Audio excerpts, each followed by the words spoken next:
So basically, the FSSA, it sounds like, is saying we can't afford this as it's structured right now. Is that right?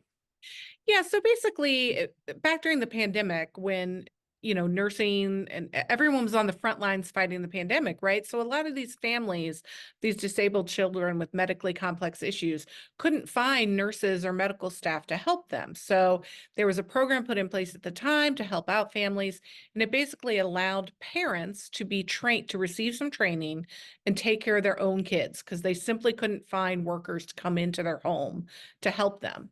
And so they decided to continue the program after the pandemic, but I don't think they really expected as many parents to jump onto the program. And also, they didn't have any guardrails around it.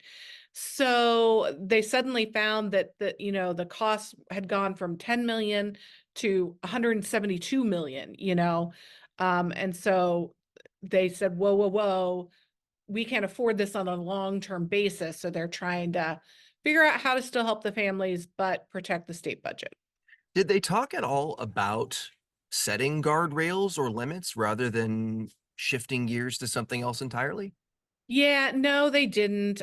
And one of the things they said is, there were people claiming 100 hours a week, and that's a lot. I mean, that's basically the state paying someone for a full-time job to take care of their children.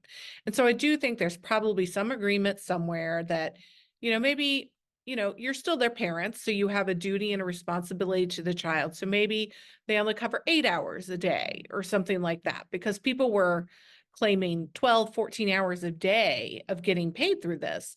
But instead, the state is going to move to something. It was a program that was already in existence called Structured Family Caregiving.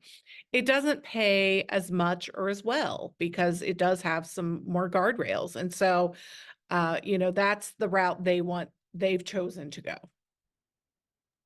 All right. It is a complicated and complex story. You guys have covered it very well. You can check it out at the Capital Chronicle. Nikki Kelly, thank you so much.